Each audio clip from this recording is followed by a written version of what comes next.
All right, how's it going, people? Sean Talks Wrestling. That's the channel. I'm Sean, obviously. ROH Final Battle. ROH's final pay-per-view of the year slash second or third or fourth thing of the year. I can't wait until ROH gets some television. But with this time they had for this pay-per-view slash special event slash whatever, I'm going to say it. They made the most of it. One match of the year contender. I don't think anybody's going to disagree with that one. Absolute classic. So, with that being said, let's get into the main show. I'm not going to talk about the pre-show or all that, the 0 hour, because you can go back and look at that, and it's not really anything significant as of this moment. So, going back, look at the results. Just got finished watching the first half today. The other half had watched last night. So, okay, where do I start? Nope, that's pre-show. That's pre-show. That's pre-show. Pre-show. Okay, I'll start. Blake Christensen and AR Fox versus Roosh and Dre. I can't pronounce that. I cannot. AR Fox ends up winning on the guy can't pronounce his name with a 450 splash. People are saying this was some kind of mess up. It kind of did feel like a mess up. The referee counted to three. He shouldn't have counted to three.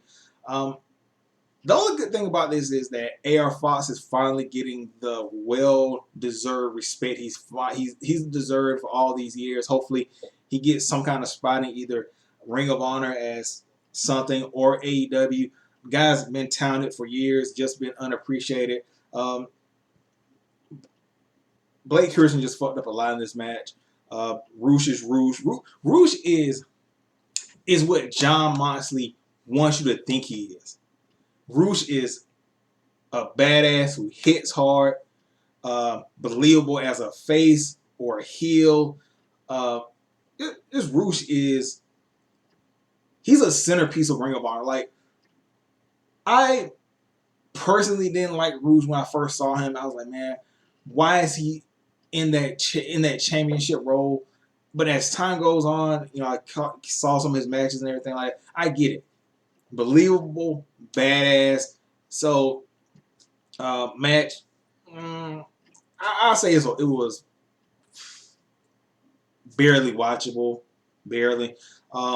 Swerve in Our Glory, which is a weird name for a tag team, versus Shane Taylor Promotions. The whole backstory of this was Keith Lee finally facing one-on-one with Shane Taylor, who had left in Ring of Honor to fight the tag champions, whoever it was at that time, because he left to go to WWE. This is all short notice. And Shane Taylor's new guy, JD Griffin. He also knows Keith Lee, and now they're trying to rebuild Shane Taylor Promotion with just that guy. Pretty solid match. JD Griffey, he's going to fit very well into that Ring of Honor crowd, that energy, that MMA type of thing, type of style. Good transitions, good striking. I think the more he's in Ring of Honor, the better and smoother it's going to look. In the match, who was it? Keith Lee accidentally hit Swerve. Swerve leaves Keith Lee to himself. And you would think, you would think that this would lead to, hey, Shane Taylor finally gets his revenge for, Keith Lee doing it to him a while ago, and this is sort of like a karma coming back to hit Keith Lee. Instead, Keith Lee somehow survives it and hits JD Griffey with a spirit bomb suplex or jackhammer, whatever you want to call it. Oh no, was it spirit bomb? Was it limitless? I think the spirit bomb is the power. Yeah, the spirit bomb is the power bomb. Sorry about that. But yeah, that was a weird way to end this match. It like, wow, like how is you just doodled on both of the Shane Taylor guys, elevated Keith Lee, who, no disrespect, he doesn't really need it because he's already elevated. And Swerve is just like, okay, you look like a goofball because you left and it really didn't have any effect on the match. And Swerve is not a goofball. Like, he's he's a very talented wrestler. So uh, just a weird decision with the end of this match. You had Mercedes Martinez versus Athena for the Ring of Honor World Title. The crowd made this match. The match itself, Athena won the World Championship. Yeah, that happened. Uh, Dalton Castle and the Boys versus the Embassy. Look, on paper, and when you saw this match, you already know who was gonna win. But just because I watched a lot of Dalton Castle in the Boys match, I was thinking, well, maybe they could get cheeky and they could pull it out. But it was just time for the Embassy with those three guys. All three guys look tremendous. They're dominating. And from what the Embassy was, it was dead. And then Prince Nana bought basically Telly Blanchard Industries, and he got those as like leftovers. I get it. I do. When I say that, I'm thinking about how this would be looking if Jonathan Gresham hadn't been pissed off by Tony Khan, and you would have had the Embassy holding the world title or somewhere in that picture with Jonathan Gresham, and you had these three monsters behind him. Golden opportunity lost. Anyway, the Embassy win. They hit this like pop-up assisted powerbomb on one of the boys. Get the 1, 2, 3. And I think it's going to be a long, long, long reign for the Embassy with those 6-man tag team titles. I can't, like, probably Depth. You can have Depth Triangle.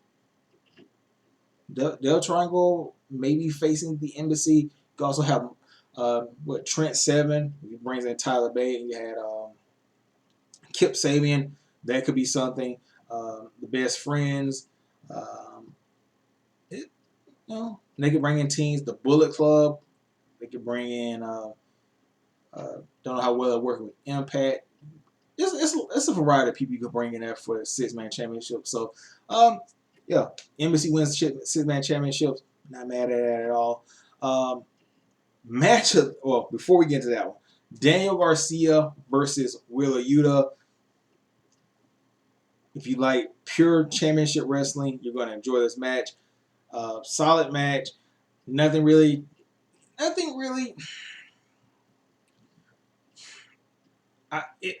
To me, the match was just like in the middle.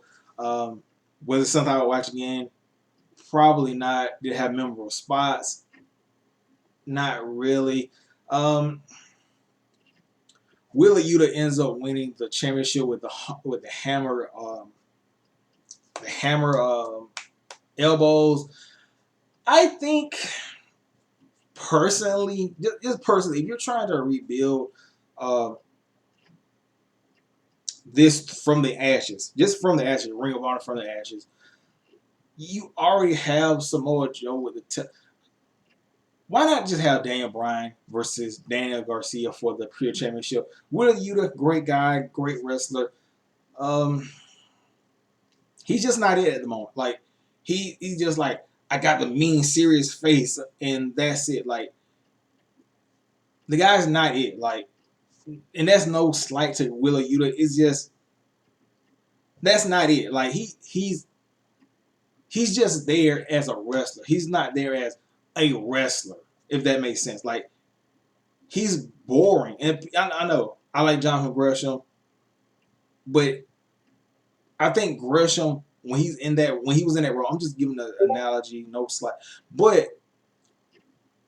Gresham, I just made this comment. Gresham, he wild with the technical expertise and the submissions. Like he beat a guy with a pinfall in a what's the Ric Flair and the oh my god, why am I forgetting Ric Flair's finisher? But he beat him with a pinfall in the ropes. But like he like it's a different beast. He entertains with that kind of wrestling. Wheeler Yuta to me is just plain when it comes to wrestling. Like it's not that Daniel Garcia did anything to really elevate the title himself, but Wheeler Yuta is real.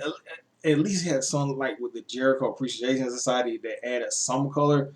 Wheeler Yuta is just I'm a wrestler, and that's it. So, um, yeah, let's just talk about that match.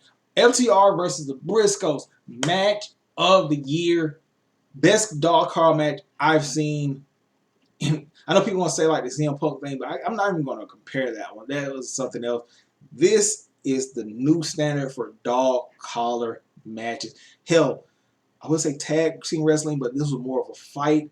I mean, the spots you had Jay Briscoe getting thrown off the apron by the dog collar into a pile of chairs. You had um, the various chain spots. Like the only mishap you could probably say in this match is when Dax tried to go for like the head wrap with the chain with the head, but that kind of like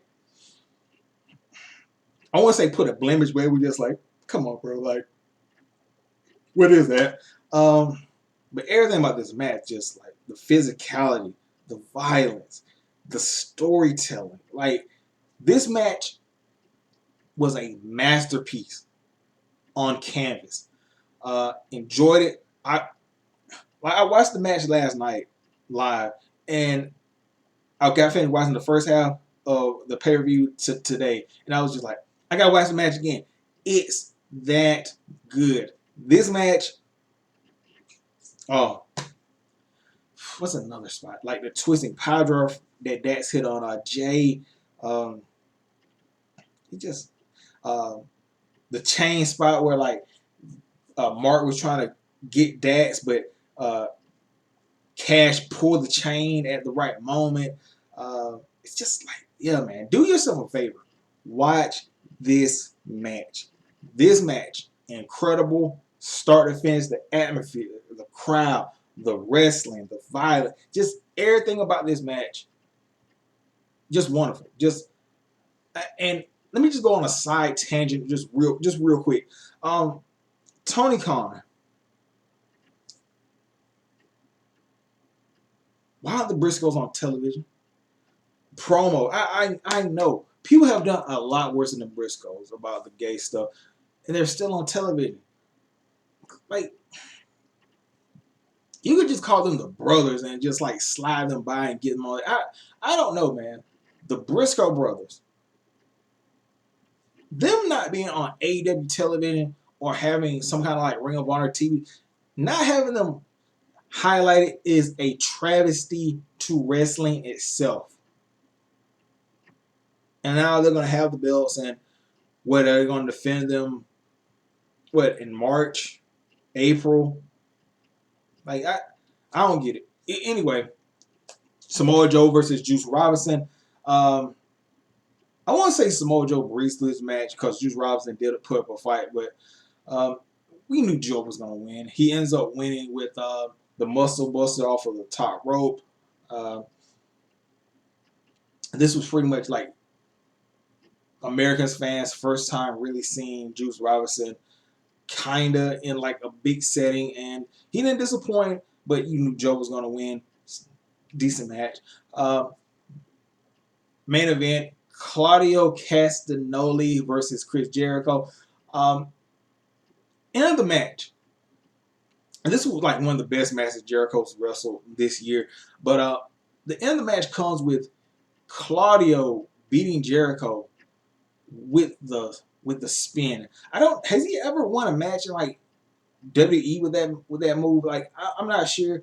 And if this is my first time personally, I might not remember it, but like this is my first time seeing him actually beat somebody with that move because Claudio hit the spin like 30 times, and Jericho just like, bro, stop. Like, I give up. Um, my thoughts on that, very unique. I would like to see it again. Um,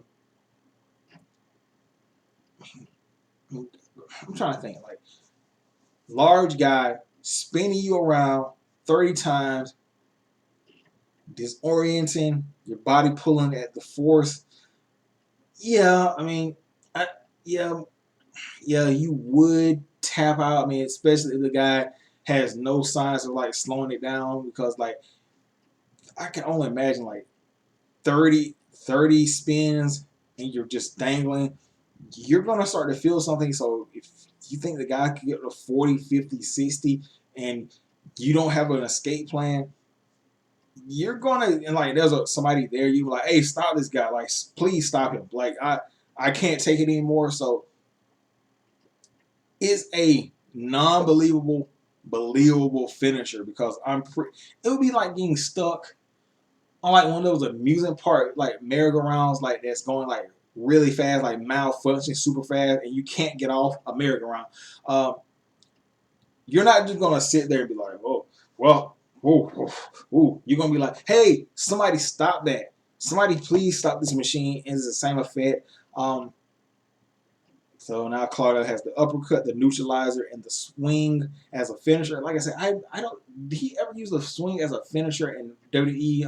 I'm just asking.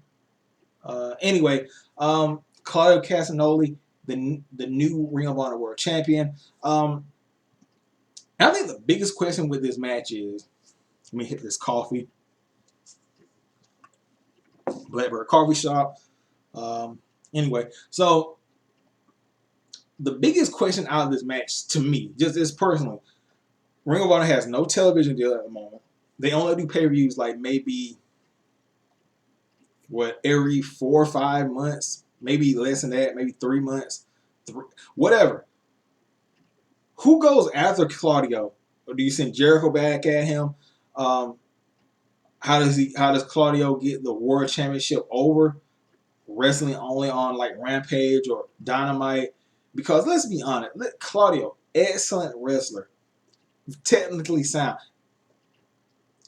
I personally, and this is just me personally, you can hate me, I would have rather have seen Jericho win this and him and Claudio join the Jericho Appreciation Society and at least get some character about himself. I mean, I think the Hager and him as the Purple Twins or Bucket Twins, what they say, that could have went somewhere. I mean, think about it. Jake Hager and him as the Real Americans at WWE, that did fairly well. So I just see where it goes.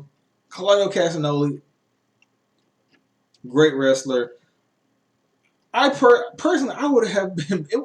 This is just me. Long term, I know you're on John Gresham, but no, I think Tony Khan, he put the title on Castagnoli like this a while ago over Gresham. It was a mistake. You could have had the embassy with those three guys, Gresham, just completely like, I know he's small, he's a very short guy, but him as a heel tactician wrestler, breaking down bigger guys, medium sized, or guys like him breaking down those guys, that could have been like the new Daniel Bryan type of thing. I just don't get. Maybe I could be wrong. I'm just thinking like Claudio, he's a great guy as a champion. I don't think they have the infrastructure in place to make him as great a champion as he could be, because you need contenders, you need consistency on television, you need a storyline. I don't think they have that for Claudio. I think it's just going to be random stuff, just like when Jericho challenged him for the title and it just came out of nowhere and he lost. But I could be wrong. Hopefully I'm wrong. Hopefully it turns out great. So my overall thoughts on the pay-per-view, FTR versus Briscoes. Classic, masterpiece. Everything else, watch it one time and get out of your way. Briscoes, FTR, watch it as many times as you want to. Like, come back in a couple of months and watch this again. Absolute masterpiece. Can't say any more great things about this match. So anyway, tell me your thoughts on Ring of Honor final battle for 2022, and I'll see you guys again. So anyway, see you guys Monday really because Raw, and yeah, that's it. So like, subscribe. I'm on Rumble now because there's why not? Why not get on Rumble just in case? So anyway, I'm gonna catch you guys later. Peace out.